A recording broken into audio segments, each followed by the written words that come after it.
Un jour, Chauve-Boy revenait du marché après la vente de ses cultures pour les gens du village voisin. Il avait fait 3 pièces d'or ce jour-là et il était très content de lui, parce que maintenant sa mère serait en mesure d'acheter nourriture et des vêtements pour durer dans le long hiver. Soudain Chauve-Boy est tombé sur un groupe d'hommes qui ont été taquiner un chat avec un long bâton. Le chat avait l'air très peur et n'a pas pu échapper.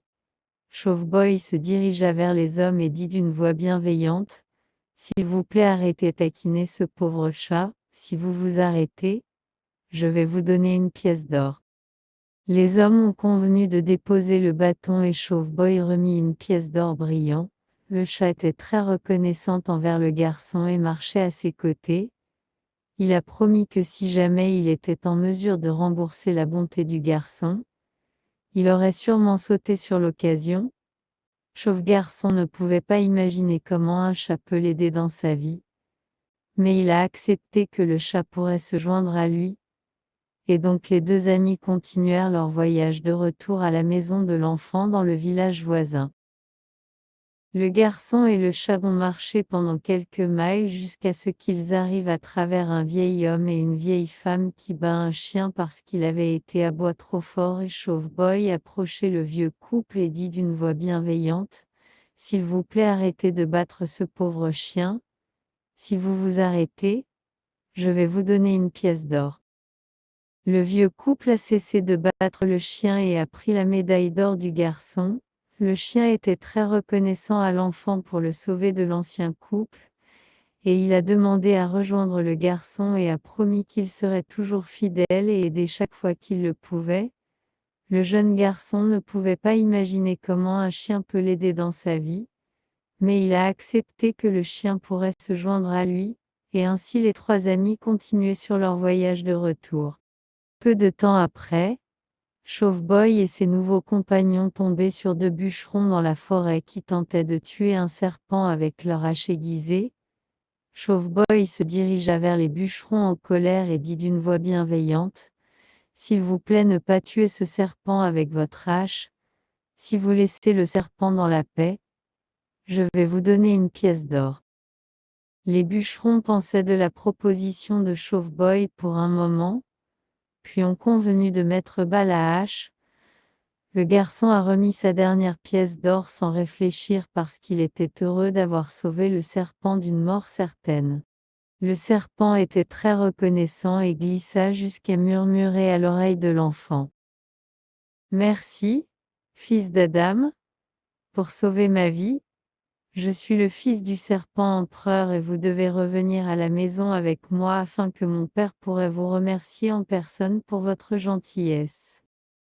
Même si Chauve-Boy n'avait pas plus de pièces d'or pour acheter de la nourriture, il était heureux d'avoir sauvé ses 3 amis et ont convenu d'aller voir le serpent empereur avant de retourner chez sa mère.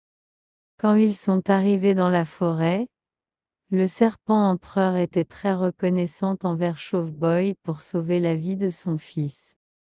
Je vais vous donner tout ce que vous me demandez, dit le serpent empereur au garçon. Ce fut alors que le jeune serpent chuchota à l'oreille de l'enfant une fois de plus: Demandez à mon père pour son sceau magique dont il garde sous sa langue. Avec cette joint tous vos souhaits se réaliseront. Tout ce que vous avez à faire est de demander et il vous sera donné. Et si le garçon a demandé à la serpent empereur pour son sceau magique? Et le serpent empereur répondit: Vous me demandez mon bien le plus précieux, mais vous a sauvé la vie de mon fils et je vais vous accorder ce que vous demandez. Le serpent empereur a renoncé à son sceau magique et Bald-Boy bourré le joint dans sa poche et est retourné à la maison avec son fidèle chat et 2 chiens fidèles à ses côtés.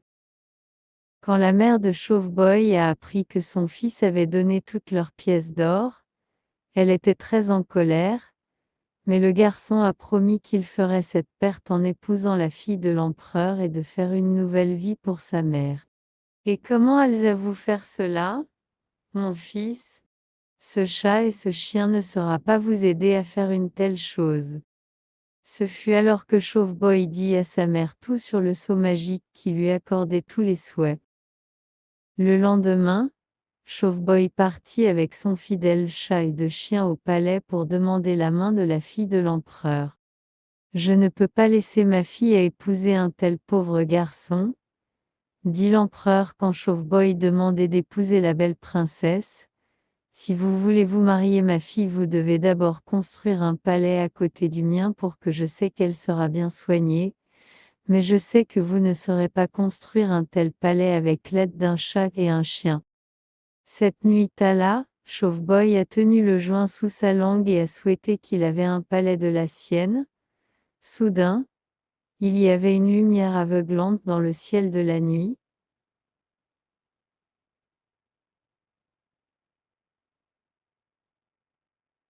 Quand la lumière disparut, il y a la lisière de la forêt se trouvait un magnifique palais étincelant sous la lumière de la pleine lune. Le plus magnifique palais le garçon avait jamais vu, et il était le sien. Quand l'empereur a vu que le jeune garçon avait en effet construit un beau palais, il a accepté de le mariage à la fois, et ce fut ainsi que Chauveboy et la princesse se sont mariés le même jour. La mère a emménagé avec son fils et sa fille et vivait comme une reine dans sa nouvelle maison. Et le chat et le chien ont également été très heureux dans leur nouvelle vie.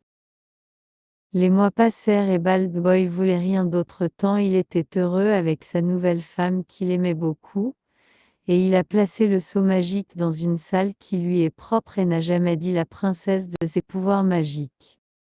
Mais un jour, quand Chauveboy était sur le marché, un ancien vendeur de perles rusées frappa à la porte du palais et amorçait la belle princesse pour acheter certains de ses perles. Ils sont des perles très fines, ma princesse, et vous feriez bien de les acheter de moi. Mais je dois aucune pièce de monnaie avec laquelle les acheter, répondit la princesse. Le vieux vendeur rusé de perles a dit qu'il serait prêt à échanger ses marchandises pour quelque chose dans le palais. J'entends que vous avez un vieux joint poussiéreux qui vous gardez dans une salle du palais, et cela est certes aucune utilité pour vous. Je vais prendre le joint en échange pour tous mes perles. Parce qu'elle ne savait pas mieux, la princesse a remis le seau magique à l'ancien vendeur de perles rusées qui a rapidement disparu à travers le lac vers sa maison dans la forêt sombre quelque part de l'autre côté. Dès que le seau avait disparu, le palais a disparu dans l'air mince et la princesse et la mère ont été laissées debout dans le froid. Quand l'empereur a vu que le palais avait disparu, il a récupéré sa fille et a promis qu'elle ne serait pas avec son nouveau mari s'il ne pouvait pas prendre soin d'elle. Lorsque Baldboy retournait à la maison ce jour-là, il était très triste de trouver sa mère seule, son palais disparu, et sa belle épouse est retournée à son père.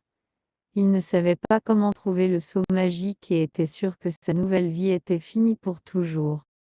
Le chat a relevé le garçon et lui dit : « Je ne peux trouver le joint mais je ne peux pas nager dans le lac. » Alors le chien avança et dit au chat : « Je peux nager dans le lac avec vous sur mon dos et nous trouverons ensemble le seau magique. » Et donc les fidèles chats et le chien fidèle déclenchaient sur leur voyage à reprendre le seau magique de la perle vendeur rusé.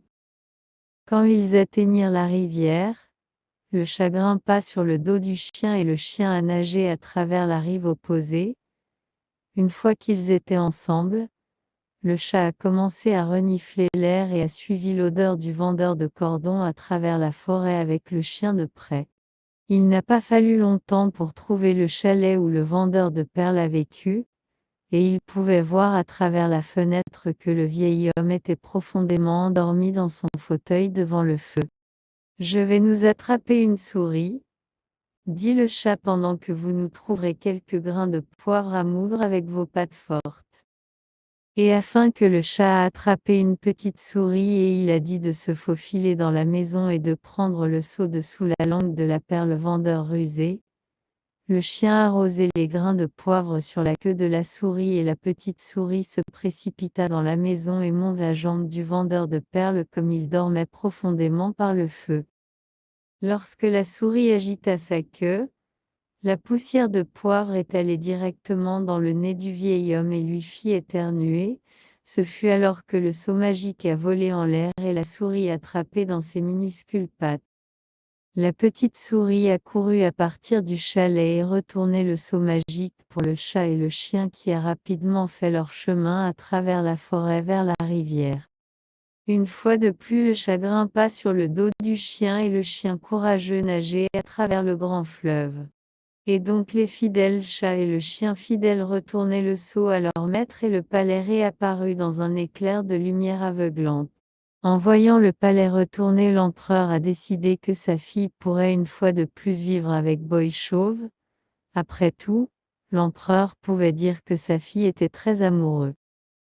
Chauve Boy a décidé de lancer une grande fête pour célébrer le retour de sa belle épouse. Le village entier a été invité et ainsi a commencé une fête qui a duré 40 jours et 40 nuits.